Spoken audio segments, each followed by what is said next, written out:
Genesis chapter 47, which is what we're studying today, begins with Joseph's family appearing before Pharaoh at court in a formal audience. Joseph selected 5 of his brothers to represent the family before Pharaoh. Now, when Pharaoh asked them of their occupation, they replied, as Joseph had actually coached them. They described themselves as long-life shepherds, and they formally asked Pharaoh that they would be allowed to settle in a fertile region of Goshen. This was a very interesting choice, as Joseph had noted earlier on that basically Egyptians looked down on the herdsmen. His motives may have both been practical and actually spiritual. By making it very clear that the family are involved in shepherding, he lessens suspicion from the Egyptians that these immigrants, that is the family of Joseph, will displace them from work. We know that there will be competition when it comes to their professions. Now, spiritually, living somewhere separate from most of the Egyptians would actually help preserve Israel's commitment to God. It will preserve them.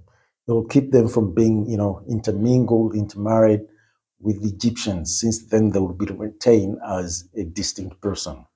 Now, instead of answering the brothers directly, Pharaoh addressed Joseph, granting him the authority to grant his brothers' request.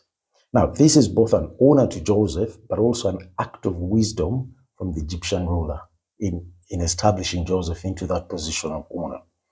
Now, this, in a way, established that that Jacob's family is there under Joseph's care, and Joseph is their patron, not the Pharaoh himself. Pharaoh does, however, command Joseph to settle down his family down there in Goshen and to put some of them in charge of managing his own livestock. Next, Pharaoh received Joseph's aged father, Jacob. Jacob, who may have needed assistance to stand before Pharaoh, and blessed him. At the time, he was really old. He was about 137 years old. He was getting feeble. He got to live for another about 50 years, I guess, yeah. So Pharaoh then asked he asked Jacob how old he was. Of course, Jacob described his age being 130 years, and actually he said that 130 years of sojourner are a few and evil. Despite his bleak attitude, Jacob's conversation with Pharaoh was relatively casual and mutually respectful. Now, Jacob's blessings on Pharaoh is well received and would have been deeply appreciated, without a doubt. Joseph, he received Pharaoh and in the exact outcome he had actually desired.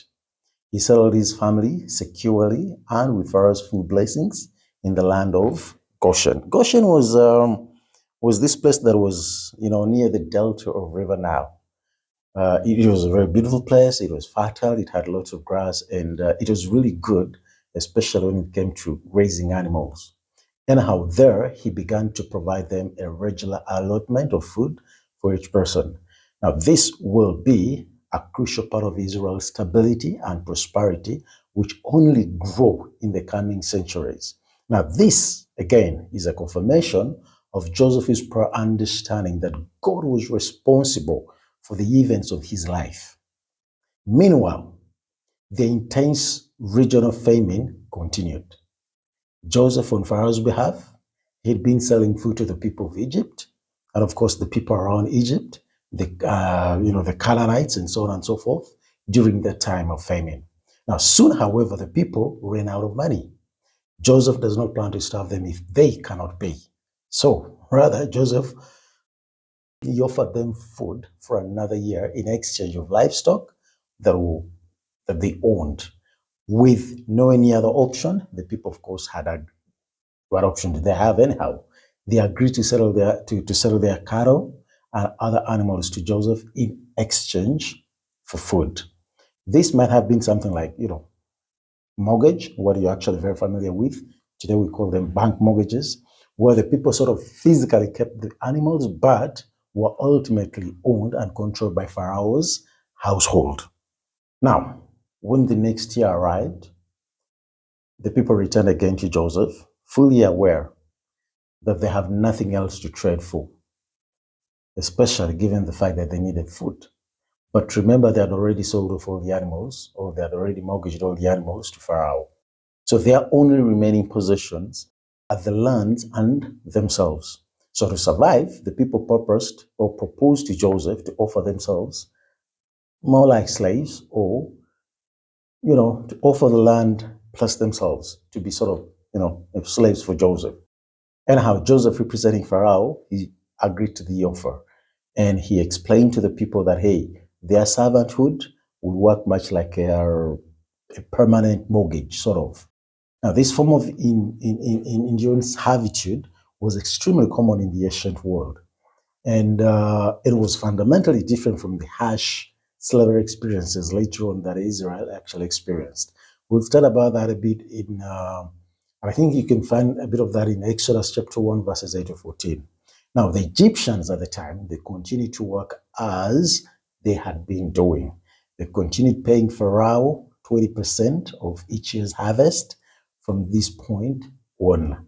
This will keep 80% for themselves. So the 20 was more like tax, and then the 80 was literally theirs. So the Egyptians continued, of course, to work, and the people at the time, they were very grateful to Joseph for saving their lives, even at the cost of their full freedom. As we're going to study that, we'll see a bit of that in verses 18 to verses 22.